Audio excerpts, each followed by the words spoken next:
Nasa linya po muli ang si Asek Aboy Paraiso mula po dyan sa CICC. Asek, good morning po. Magandang umaga po, DJ Chacha, Manong Ted. Maraming salamat po ulit sa pag-imbita sa akin sa inyong programa. Yes po, maraming salamat din po Asek. Diretso po muna tayo dito sa unang katanungan. Ito po mga school threats na nangyari over the past weeks. Kung mapapansin po natin, halos karaniwan po nito, yung threat ginagawa online. Merong ipinost sa Facebook, merong via Messenger, but most of them, ang gamit po ay dummy accounts or yung tinatawag natin na anonymous postings. Pagka po ba ganyan ang ginagamit for school threat, matutuntun po ba yan ng CICC? Mahahanap po ba natin itong mga may gawa nito? DJ Chacha, ito nga yung sinasabi natin, it poses additional challenges so sa atin. Kasi ang may control sa platform na ito, yung mga social media platforms natin, whether it's Meta, whether it's TikTok, whether it's YouTube po. So, may mga tools tayo para matuntun sila. Pero ang mangyayari, DJ Chacha, unless we get and issue sa kaagad-agad, mahirapan tayo sa pagpa-file ng kaso. Yes, we can get their information for case build-up, pero again, the challenge there is really building up the case against them at saka yung successful prosecution natin sa kanila. Oo. So sa madaling salita, ito pong mga school threats na ang gamit ay dummy accounts and anonymous yung ginawa, sa ngayon po, hindi pa po natin hahanap ito kung sino ang nagpasimula nito. Especially yung mga No, hindi no, po totoo yung threats, halimbawa. no, we have our we have our tools, DJ Chacha. Hindi, that's not to say na hindi natin natutuntun, no. We have leads that we can follow up. Ang sinasabi ko lang ngayon, halimbawa, mag-pan out yung lead natin, kailangan natin mag-issue ng mga cyber warrants natin to entities na wala dito sa Pilipinas na it takes months. Yun yung talagang challenge, DJ Chacha, para may successfully prosecute natin to. Kahit matuntun natin sila, may makita tayo dito sa Pilipinas. That's the first challenge really is, karamihan sa mga to, yung mga groomers na to, yung mga nagbabanta na to, wala dito sa Pilipinas. And if we ever find them here, ang mahirap naman, paano natin sila kakasuhan? Kasi nga, matagal yung proseso ng pag-i-issue na subpoena doon sa mga entity na wala dito sa loob ng Pilipinas like Meta. Kailangan pa natin dumaan sa Singapore, sa US po. O, hindi po ba may IP address na ginagamit po sa mga postings? Tama po ba yan, Yusek? Tama, may IP address to locate yung para makita natin yung Yung location. Pero location, oo. hindi ibig sabihin na IP address, makikita natin kung sino yung nagpo-post doon. Kasi one IP address can be shared by many. So it's not necessarily the case. So we rely more on other tools like OSINT, AdInt, yung mga tinatawag natin gano'n. Na minsan, hindi rin natin, ayaw din natin sabihin kung ano yung mga specific tools na ginagamit natin, even the brands, Mm-mm. para hindi naman tayo mapurnada kung ano yung baka malaman nila, they try to counter the tools that we have. So what's the handicap of the government para po mahanap itong mga taong ito? Kasi ang worry po natin dito, baka dumami yung mga gumawa ng online threats sa mga eskwelahan na hindi na walang katotohanan. Buti nga kung walang katotohanan po no? Kasi meron na rin po mga Opo, gumawa opo, niyan. Merong mga school threats opo, involving anonymous postings na hindi po opo, nagkatotoo. Thank God kung ganoon po. Sa mga ganong klase opo. ng pagkakataon, para hindi po sundan ng iba pa, paano natin masisiguro na mapapanagot po natin itong mga ito? So malayo pa po sa katotohanan ng pagpapanagot. Ganun po yun, Asek? Ah, hindi naman sa malayo sa katotohanan. Yung sa sinasabi mo, DJ Chacha, I agree with you na kailangan matuntun tsaka mapigilan itong mga to. And all of this, kailangan may elemento rin ng mabilis dapat talaga ang pagkilos natin. Although pwede natin silang tuntunin, pero nangyari na like eto yung mga ginagawa nating investigasyon do sa Tacloban shooting, marami tayong na-discover pero tapos na yung nangyari. Pero yung gaya na sinasabi mo, kaya itong mga panahon na to, mabilis dapat tayo umaksyon. Pag may nakita tayong threat na ganyan, dapat malaman kaagad natin yun. At magiging makatotohanan lang yan, DJ Chacha, if the platforms would cooperate. Kasi So, sila yung may control niyan. halimbawa po Meta right now, Tama po. are they cooperative po sa inyo? At kung hindi pa rin po sila patuloy na makikipag-coordinate sa mga susunod po na ganitong klase po ng anonymous postings na may banta po sa eskwelahan natin, ano na pong plano ng CICC? Ano pong gusto nyo i-propose sana sa ating government officials? So kami to answer your first question, kung cooperative sila. Cooperative sila to a certain degree, pero naawa din ako do sa local representative nila dito, si Attorney Gio, kasi very limited lang yung power niya. Parang ano na siya, o diyan ka, tapos you liaison with the government, pero pag merong silang hinihingi sa atin, padaan mo sa Singapore, padaan mo sa US. So parang wala rin siya gaanong discretion eh. So again, if that's the case, ang gusto sana namin hingin, kung kami ang masusunod, DJ Chacha, no, we acquire jurisdiction over these platforms, whether it's social media, whether it's messaging platforms, whether it's gaming platforms even, DJ Chacha. Kasi kumikita naman sila dito, di ba? Kumikita Mm. sila sa Pilipinas. They do business here. They enjoy the Philippine market. Bakit hindi sila mag-set up ng office here so that we can work together to make sure that their platforms are safe? And dapat may batas, hindi po ba? So nasa kamay po ito ng ating lawmakers.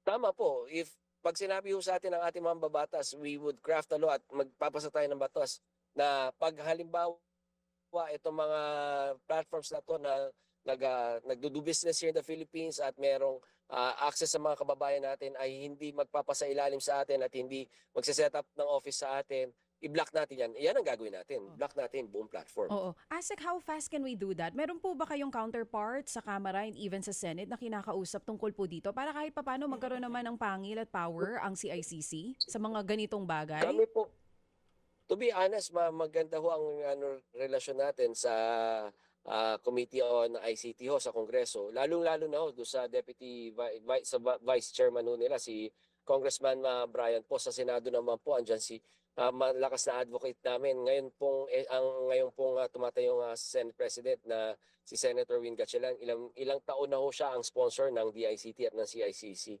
So hopefully we can push for this at gaya ho ng mga binanggit ho ni na Senator Risa nung hearing ho nila ni na Senator Bam, importante na na maka-acquire tayo ng jurisdiction over them. Hindi na ho pwede pabayaan na ganito ang sitwasyon ho natin na unsafe ang ating internet space. Oo, kasi kagaya po nito, meron kaming idinulog halimbawa sa inyo, magbibigay ako ng example na fake AI video na ang Opo. napeke na itong partner ko si Manong Ted. Up to now, nakaapa rin po yung video eh. So for sure, nakipag-coordinate na po kayo sa Meta, but still, it's Tama po. on their platform. So sa ganyang mga klase ng pagkakataon, ano na lang kaya ang po pwede po nating magawa? Kami ho, umaasa kami kasi dati mabilis ho dapat yan kasi dapat technology lalo na pag deepfake ho ang ginagamit, no, gaya nung nangyari na idinulog nyo sa amin. So constantly we're following up. Ang sinasabi ho sa amin na Meta, meron silang massive layoffs, massive manpower cuts kaya medyo natatagalan yung mga aksyon nila. So again, it shouldn't have happened na kahit mag-layoff sila, it shouldn't affect yung Tama. relationship natin at saka yung action natin eh, no? Especially siguro kung andyan na yung batas na yan na kung hindi nyo rin magagawa yan, di block na lang namin yung platform nyo kasi, di ba? Safety should be the prime most concern, DJ Chacha. Hindi dapat bottom line ng mga big giants na to ang tinitingnan natin, but yung safety, we don't really mind that they make a profit out of the Philippine market. Pero, 'di ba, ibalik nyo naman kahit papaano yung mga profits na yan through safety ng mga kababayan natin. So ang idinarason ng Meta po sa inyo ay dahil nagbawas ng empleyado kaya natatagalan sila to take down this post na hindi totoo halimbawa and to find yung po mga ipinahahanap natin kung sino may gawa nung iba pang mga anonymous postings. Yun po ang dahilan nila sa inyo? Tama, DJ Chacha. This another request that we have, hindi lang tong mga takedowns na to, but yan, tama ho kayo, yung request for some information, request for takedowns, request for demotions po. Yun ho yung nagiging sagot ho nila sa atin, bakit medyo mabagal kaysa sa dati.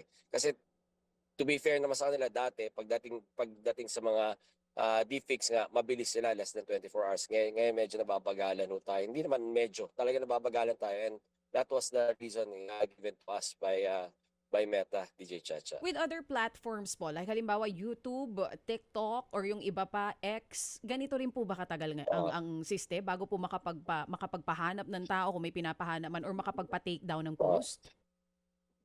So linawin ko yan, DJ Chacha. Yung pagpapahanap ng tao all across the board, ang binibato sa atin na dahilan is data privacy.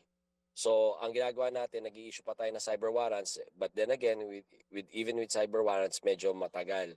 Pero to be fair naman doon sa ibang platforms like TikTok, mabilis na si TikTok eh. Tsaka nagse-self-regulate si TikTok.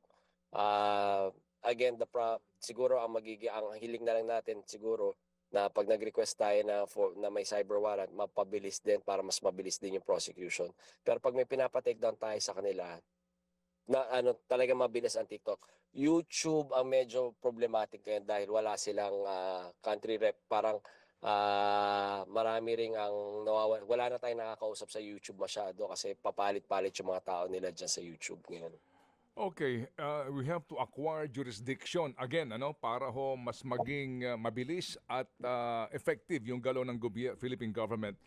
Sa pamamagitan po ng batas kaninyo, ano ho specifically ang gusto nyo mangyari?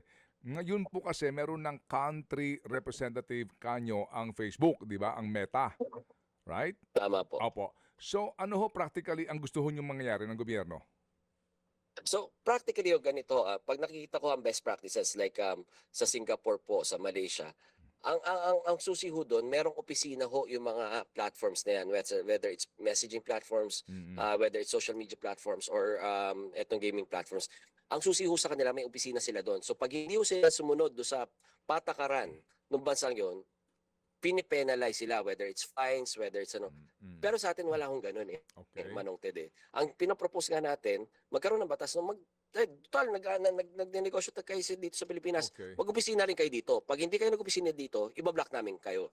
That would effectively do a lot of things, Manong Ted. Not only for taxation, not only for subpoenas, but also effective regulations po ng mga platforms na yun. Lalong-lalo na ho pag nag-i-issue tayo ng mga subpoenas and warrants para malaman kung Opo. mga nakatago, alin mga credentials do sa mga anonymous accounts na yan, which is very Opo. important, Manong Ted. Okay. Sige, so meaning mauobliga ang Meta na magtayo ng opisina dito kapag hindi nila yung ginawa, kung meron ng ganun pong batas, ibablock nyo entirely ang Meta operation sa Pilipinas. Kaya nyo pong gawin yon?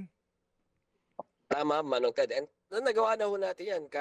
Ilang beses na natin napatunayan na kaya natin yan. Kaya nga siniseryoso na ho tayo ng ibang mga platforms eh. Nung na-block natin yung X, yung AI ng unang X, tapos trinet natin, not threaten naman. Sinabi natin kung hindi pupunta dito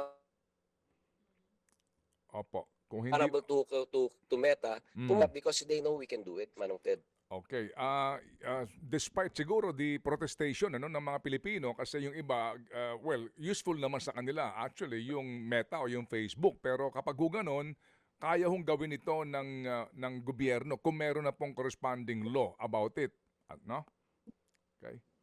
Tama, Manong Ted. Sige. And sabi ko nga, naiintindihan ko technology yan, maganda naman mo yan kung nagagamit sa tama. Pero if the technology itself is may butas or parang has flaws with regards to security, doon na tayo mag-ano, Manong Ted, yung security na lang ako, medyo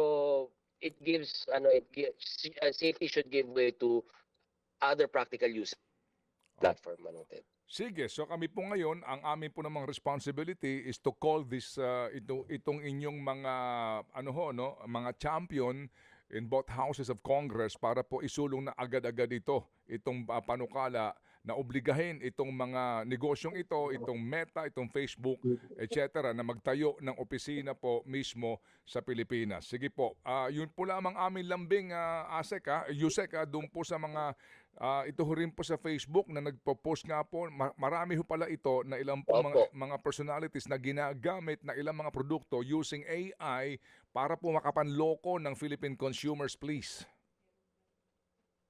Tama po, Manong Ted, at hindi lang ho kayo ang una at hindi ho kayo tiningin kong magiging huli, Manong Ted. At tama ho kayo, marami na nangyayari dito. Sabi ko nga, madali dapat to kasi technology-based to na pag sinabi nating deepfake, malalaman kagad na Meta, hindi na to yung context-based na pagtatalunan pa natin na totoo ba to, hindi.